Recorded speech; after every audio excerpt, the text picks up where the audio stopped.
지난주 일본에서 아주 재미있는, 아주 신기한 광경이 하나 벌어졌는데 크리스마스 반대 시위가 벌어졌습니다.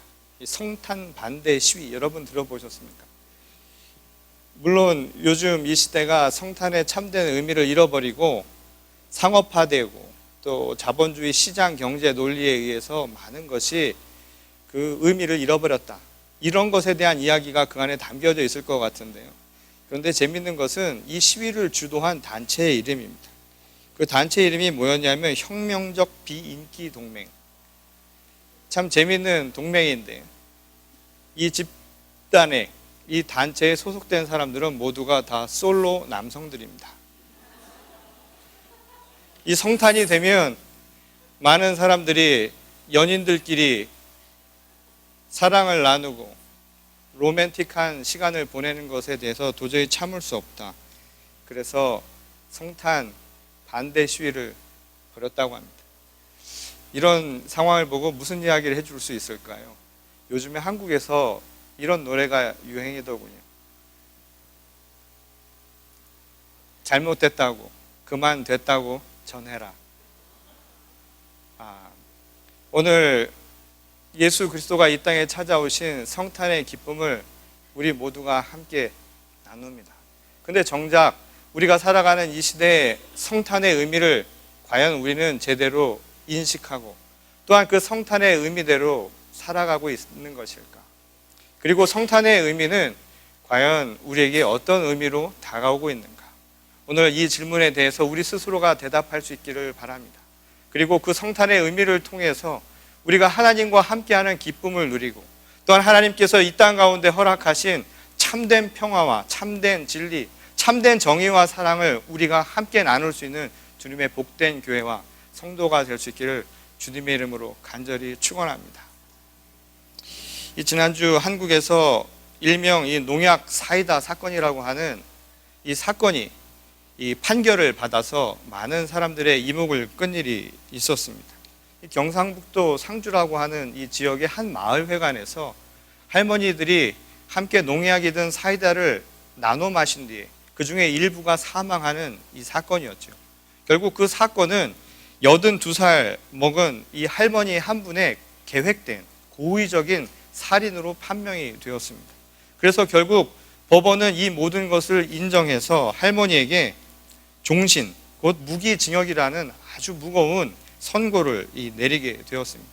근데 이처럼 끔찍한 이 살인 사건이 발생한 이유를 보니까 아주 어처구니없는 아주 작고 사소한 데서부터 시작되었다고 합니다.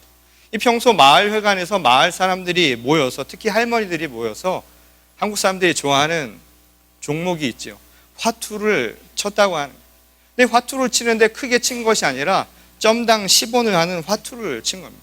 근데 화투를 치다 할머니들끼리 다툼이 났고 또 그 말다툼이 심해지다 보니까 그것이 화를 만들고 그 화가 급기야는 살인을 하게끔 만드는 그런 사건으로 치닫게 되었다는 겁니다.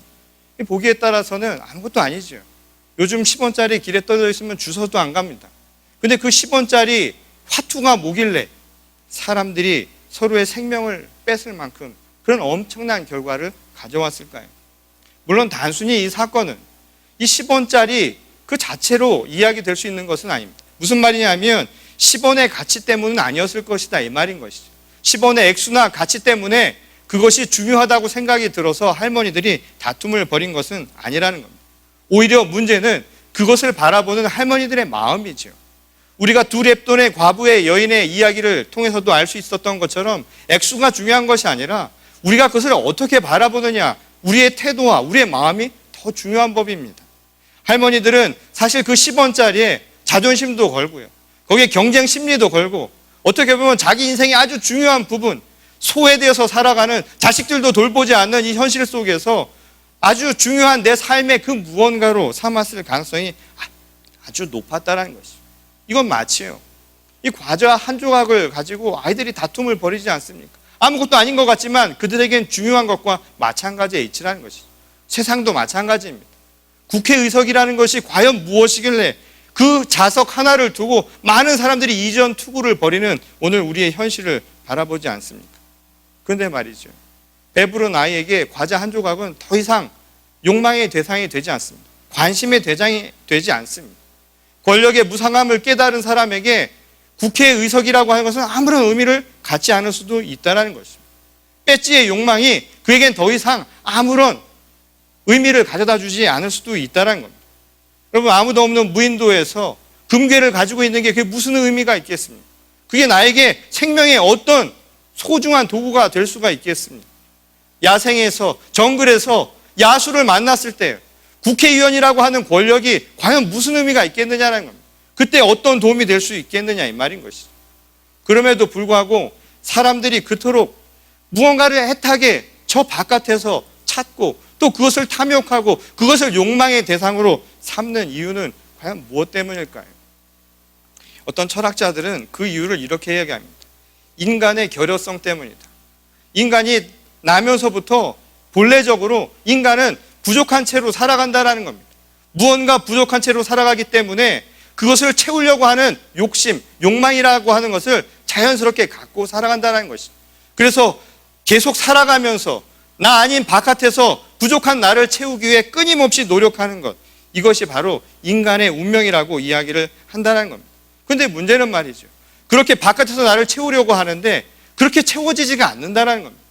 내가 그렇게 하면 무언가 만족감을 얻을 수 있고 그것을 통해서 충만해질 것 같은데 인간의 삶은 그렇지 못하다는 것이죠. 실제로 그렇지 않습니까? 내가 바깥에서 무언가를 얻으려고 하면 그것을 통해서 내가 궁극에 손에 얻고 나면 더 이상 욕망이 없어질 것 같은데 사람은 또 다른 욕망을 향해서 나아가기 마련이라는 것이죠. 그래서 우리의 인생의 궁극적인 목적도 또한 우리가 행복의 기준도 또는 행복을 찾는 원인도 만일 거기에서 찾는다면 우리는 끝끝내 행복할 수도 없고 끝끝내 인생의 만족감을 찾지 못하는 형태로 살아갈 수밖에 없다는 것입니다. 그 이유는 무엇이냐 하면 세상의 그 어느 것도 우리를 완벽하게, 우리를 완전하게 만족시킬 수는 없기 때문이라는 것이죠. 그런 의미에서 오늘 나는 진정 행복하였노라 그렇게 고백할 수 있었던 마리아의 이 찬가는 우리의 시선을 다시 한번 주목하게 만듭니다. 그리고 그것은 성탄의 의미를 통해서 우리가 오늘 무슨 의미로 살아가는 것인가, 인생의 목적을 어디에 두고 살아가는가, 인생의 방향을 어디에 두고 살아갈 것인가, 그리고 참된 행복이 어디에 있을 것인가를 묻는 우리들에게 아주 중요한 단서를 제공해주고 있다는 겁니다.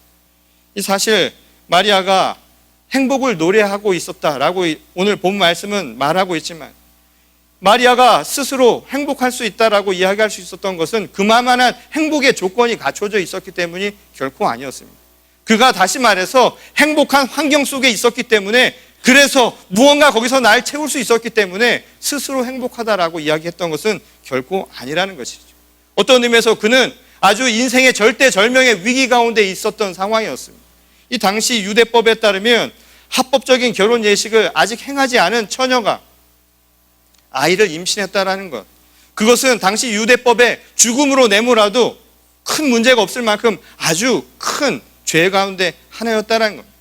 게다가 미천한 이 갈릴리 나사렛 동네에 사는 이 시골 처녀가 그것도 성령으로 잉태했다라고 이야기를 하고 그리고 그것을 통해서 내가 낳을 아이가 바로 하나님의 아들이라는 이 주장 자체는 그 누구도 받아들이기 힘든 것이었고 그 자체로도 죽어 마땅한 불경한 모독죄에 해당되는 이야기였다라는 것이죠. 그런 의미에서 그의 상황은 결코 평탄한 상황도 아니었고 그가 행복했다라고 이야기할 수 있는 외적인 조건을 결코 갖추지 않았음을 우리가 생각할 수 있다는 겁니다. 그뿐만 아니었죠. 오늘 그가 이야기한 행복의 이유로 찬양한 내용들도 한번 보십시오. 이것도 도대체 사실은 잘 믿기지 않는 내용들 뿐입니다. 오늘 본문으로 보면 성령으로 잉태했다라는 것, 이것은 말할 것도 없고요. 세상의 제왕을 끌어내서 비천한 자들을 높이신다는 그 말씀이나 또는 줄인 사람들의 배는 좋은 것으로 채우시되 많이 가진 자들, 부한 사람들은 빈손으로 떠나보내신다라는 이 말은 이 사실은 우리의 바람이거나 또는 우리가 그렇게 기대할 수 있는 것일 수는 있을지언정 현실적으로 가능한 이야기는 결코 아니었다는 것이 너무 이상적인 상황들이었다는 겁니다.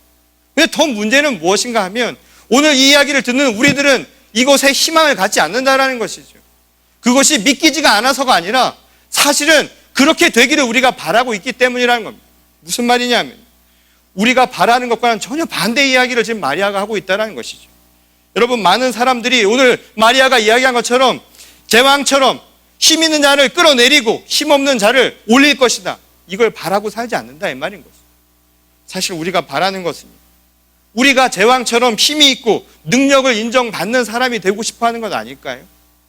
오늘 여러분들이 오늘 이 세상을 살아가면서 내 자존심을 세우고 내가 찾고자 하고 오늘 기도를 통해서 구하고자 하는 많은 것들이 사실은 이 힘 아니었습니까? 세상으로부터 인정받고 싶었던 능력 아니었습니까? 누구보다도 힘 있고 경쟁에서 승리하고 싶은 것, 그것이 여러분 바람 아니었습니까? 공부를 잘하는 것 자체가 중요한 것이 아니라 남보다 더 잘나기를 원한 게 우리들의 희망 아니었을까요? 기왕이면 재물의 복도 여러분 원하지 않습니까? 남보다 많이 받기를 원하는 것. 그 누구도 비천한 자가 되기를 원하는 사람 없다 이 말입니다. 그 누구도 가난하기를 소망하는 사람 없다 이 말인 것이죠. 스스로 가난한 자를 가려고, 스스로 가난한 길을 가려고 하는 사람들이 이 시대에 없다 이 말인 것이죠. 또 실제로 그런 길을 간다 한들 사람들이 그를 높이 평가하지 않는다 이 말입니다.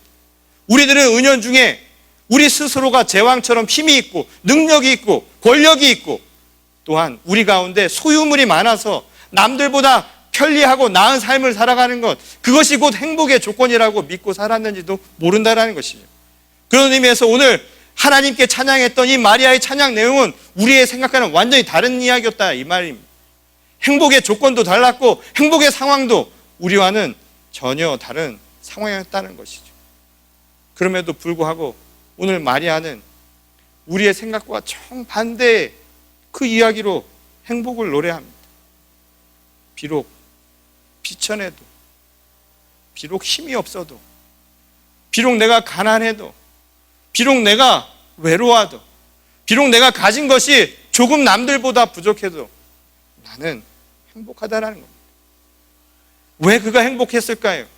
그것은 다른 것이 아니었습니다.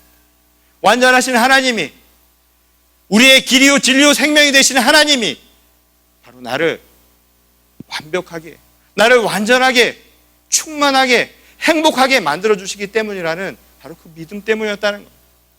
그 세상의 바깥에서 무엇이 나를 행복하게 만드는 것이 아니라 하나님이 나와 함께 하시는 것, 그분이 내 삶의 주인이 되어주시는 그 이유 하나만으로도 나는 족합니다. 바로 이것이 오늘 마리아의 믿음의 고백이었다는 겁니다. 세상에 저 바깥에 무엇이 있어서 나를 채우는 것이 아니라 내 안에 계시는 예수님 한 분만으로도 나는 감사합니다. 그것만으로도 나는 충만합니다. 나는 그것만으로도 행복합니다라는 참된 기쁨을 그는 얻고 있었다라는 겁니다. 어떤 의미에서 진정한 행복은 저 멀리 있는 것이 아니죠. 우리의 길이 되어 주시는 것. 많은 사람들이 내가 소유를 통해서, 힘을 통해서 인생에 무언가를 헤쳐나간다고 생각하지만 우리 삶에 참된 길이 없으면 그 무엇으로 우리를 채우려 해도 우리는 결코 만족할 수 없는 존재입니다. 우리에게 그 무엇이 있는다 한들 생명이 되신 주님이 우리에게 생명을 주시지 않으면 우리의 인생은 헛되고 또 허망한 것일 뿐이라는 것이죠. 그런 의미에서 우리를 행복하게 하는 것, 그것은 저 멀리 있는 것이 아니라 바로 내 안에 계신 것, 바로 예수 그리스도께서 내 안에 살아 계시는 것, 그것만으로도 족합니다라는 바로 이 마리아의 고백은 오늘 성탄을 맞이하는 우리 모두에게 성탄의 진정한 의미가 무엇인가를 다시 한번 가르쳐주고 있다는 겁니다. 여러분, 대강절은 예수 그리스도를 기다리는 것이었죠. 여러분, 예수 그리스도를 기다리는 것은 예수 그리스도가 우리를 찾아오시는 것을 눈으로 보는 사건이 아닙니다. 여러분, 성탄은 예수님이 우리를 찾아오시는 것은 우리의 눈으로 확인하는 사건이 아닙니다. 우리의 마음으로, 우리의 마음의 문을 열고 그분을 영접하는 것, 그분이 내 안에 들어오시도록 내 마음의 문을 여는 것, 내 마음의 빈집을 마련하여서 하나님이 내 안에 살아계시도록 주님을 내 안에 받아들이는 것, 이것이 바로 참된 성탄의 의미라는 것이죠.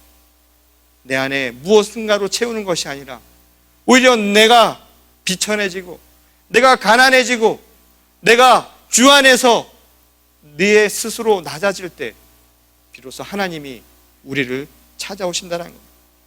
그런 의미에서 여러분, 지금 행복하십니까? 여러분 행복하세요?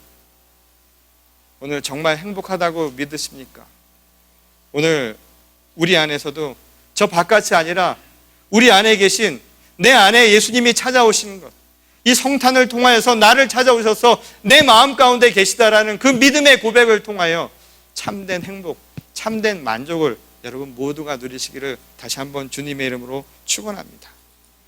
그런데 말이죠, 예수님이 우리에게 찾아오신 것, 그래서 오늘 우리에게 주신 말씀은 내 개인이 나 혼자만으로 만족해서 되는 사건만은 아닙니다. 여러분, 물론 우리가 주님이 내 안에 계시다라는 그 만족감 하나만으로 나 개인은 행복할 수 있을지 모릅니다. 그러나 모두가 행복해질 수는 없는 법입니다. 또 모두가 행복해지기도 어려울 뿐만 아니라 내가 행복하다라고 믿는 사람조차 쉬운 길을 걷고 살아가기가 어렵습니다. 나 혼자 하나님 말씀대로 살면요, 나 혼자 하나님의 말씀대로 온전히 살아가다 보면 현실 속에 온갖 시험이 우리를 기다리기 마련이라는 것이죠. 그래서 예수께서 우리를 찾아오실 때 우리 개인에게 우리를 영접하여서 우리 자신을 마음속에만 찾아오신 것이 아니라 오늘 우리 모든 백성들에게 똑같이 찾아오셨다는 겁니다. 그리고 포도나무의 가지처럼 우리가 한 가지로 한 나무가 되어서 함께 열매를 맺으라고 예수님은 모든 교회에게 똑같은 소명을 주셨습니다. 오늘 많은 사람들이 내 혼자만의 만족감을 가지고 살아갈 때 어떤 문제가 일어나겠습니까?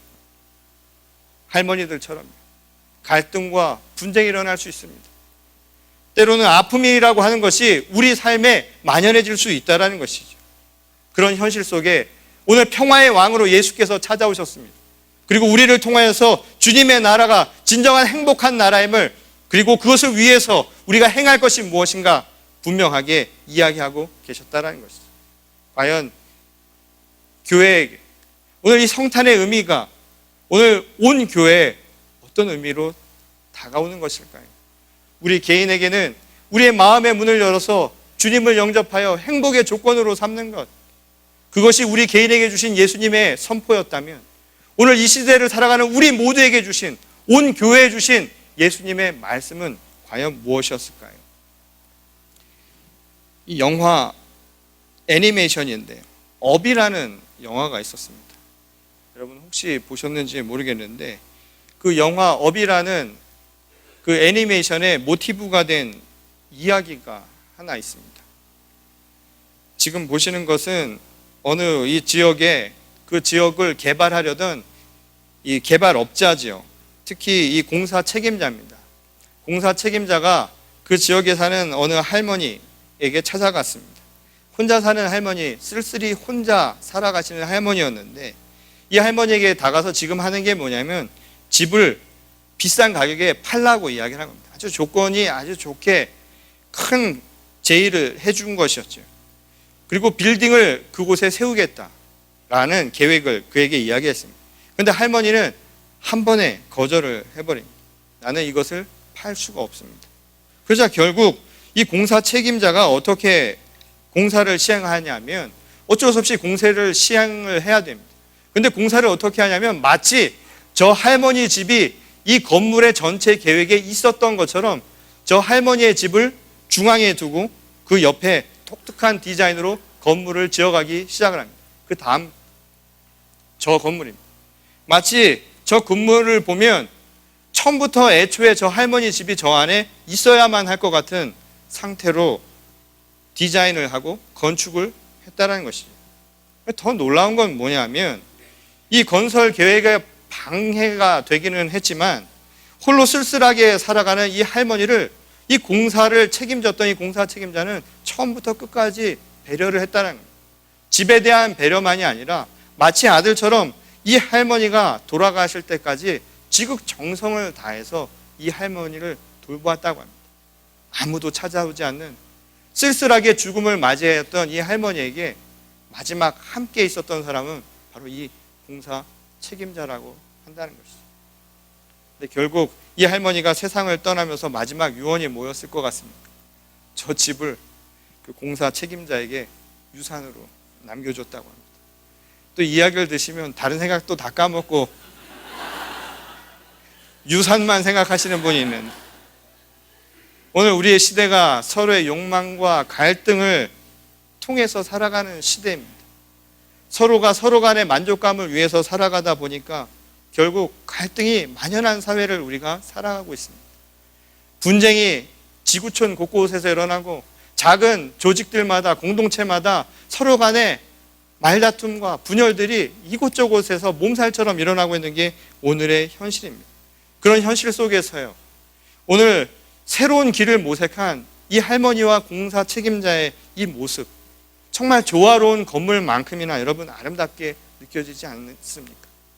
혹시 여기서 예수님께서 우리에게 말씀하신 진정한 평화의 나라, 행복의 조건들이 사실 여기서 나타난 것은 아니었을까요? 지난주 프란치스코 교황이 이 교회를 이렇게 한마디로 정의를 내렸습니다. 전쟁이 끝난 뒤에 야전병원, 교회는 바로 그런 곳이다 라고 이야기를 했다는 겁니다.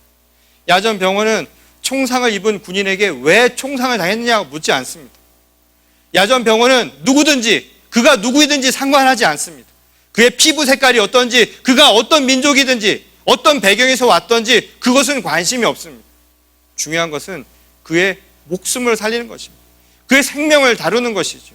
오늘날 이 시대의 교회는 다른 것이 아니라 바로 그 생명을 살리는 곳이라는 이야기입니다. 오늘 우리가 살아가는 이 시대의 교회의 모습은 그래서 오늘 우리가 함께 살아가는 이 사회를 결코 방관해서는 안 된다는 겁니다. 고 김수환 추기경도 이런 말을 했습니다. 사회 속에 교회를 심어야 한다고요. 오늘 우리가 함께 만들어가야 할 또 다른 모습입니다. 우리가 함께 행복을 누리기 위하여 마리아처럼 하나님이 내 안에 살아계심으로 행복하다, 그것만으로도 족하다라고 모두가 이야기할 수 있는 세상을 바로 우리가 함께 만들어가야 한다는 것입니다. 누군가는 그것을 통해서 피해를 입고, 누군가는 그것을 통해서 불이익을 당하고, 누군가는 그것을 통해서 아프고 힘들어하는 그 순간에 바로 우리 교회가 그들에게 함께 힘이 되어줘야 한다는 것이죠. 오늘은 성탄주일입니다. 오늘 주님이 우리에게 오심으로 우리 모두가 행복할 수 있다는 믿음이 생겨납니다. 여러분 그렇게 믿으시죠?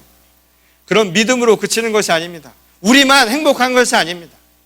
이제 우리에게 맡겨진 또 다른 사명은 교회가 야전병원이 되어서 모두가 행복할 수 있는 길을 함께 만들어 나가는 것입니다. 오늘 성탄주의를 맞이하여서 여러분 성탄의 의미를 다시 한번 되새기시기 바랍니다. 오늘 교회는 그래서 행복한 야전병원입니다. 함께 사랑하고 함께 상처를 보듬고 안아주는 거룩한 병원, 바로 이 교회가 될 수 있기를 주님의 이름으로 간절히 축원합니다. 우리 다 같이 기도하시겠습니다. 좋으신 하나님 감사를 드립니다. 오늘 우리가 살아가는 이 시대, 행여 우리들이 행복의 조건들을 저 바깥에서만 찾고 있었던 것은 아니었을까요?